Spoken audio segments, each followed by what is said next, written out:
The Kinangop wind park was designed as a way of creating greener energy and minimise the use of fossil fuels, trying to combat climate change. This was proposed by the government of Kenya as a top-down approach.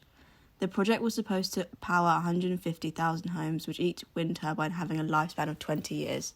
This was to achieve the goal of 100% clean energy in Kenya by 2030, highlighted by the Climate Invest funds.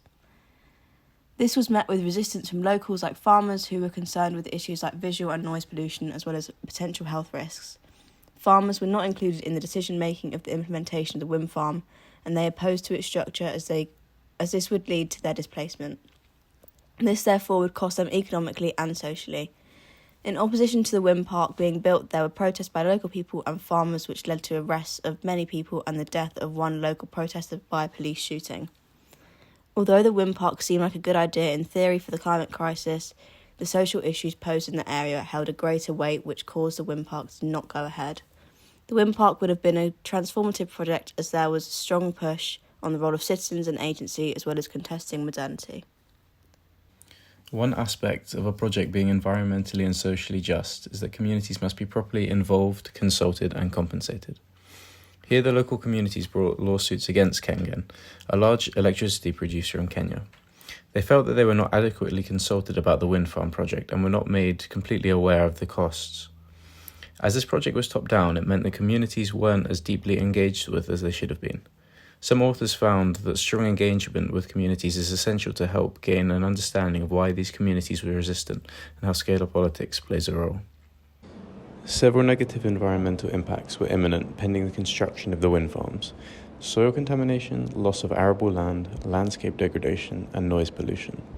These factors would be considered costs of the project going ahead and strongly affect the local community's livelihoods. These are just some of the main effects of the wind farm's implementation on the surrounding local communities.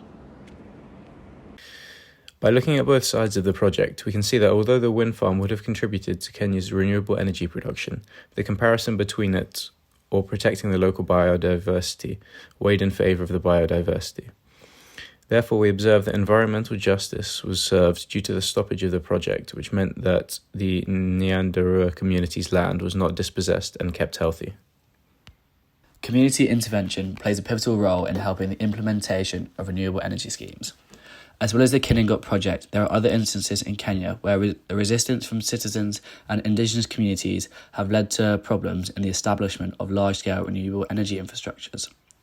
One key factor that was identified is the lack of effective policy measures that help address thoughts of injustice at a community level in regard to the land consultation and negotiation. As previously mentioned, the Kinangop project experienced exactly this, with troublesome land consultation as well as negotiations which triggered local arguments. This further highlights how, without collaboration, the implementation of renewable energy projects will continue to be problematic. Additionally, what should be noted is that citizens may not be educated on the specifics of projects, and this can be exploited.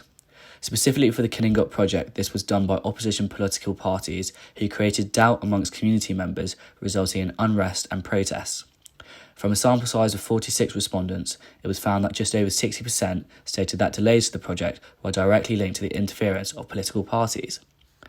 With political power hindering agencies' efforts to help develop renewable energy parks like the Kinangop project, it's clear collaboration by political powers, communities and agencies is needed. The Politics of Green Transformation by Ian Scoons perfectly illustrates how there is politics to weigh different groups of people and cultural backgrounds see environmental problems in different ways.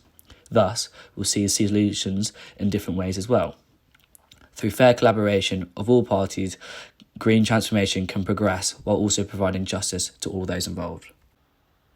In the case of this transformative project, it has been clear environmental and social justice was achieved.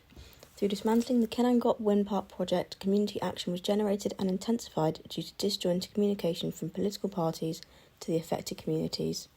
As we can see, despite the hopes for transformative projects, there is often an opportunity cost, which makes it difficult for the projects to be completely just when they are implemented.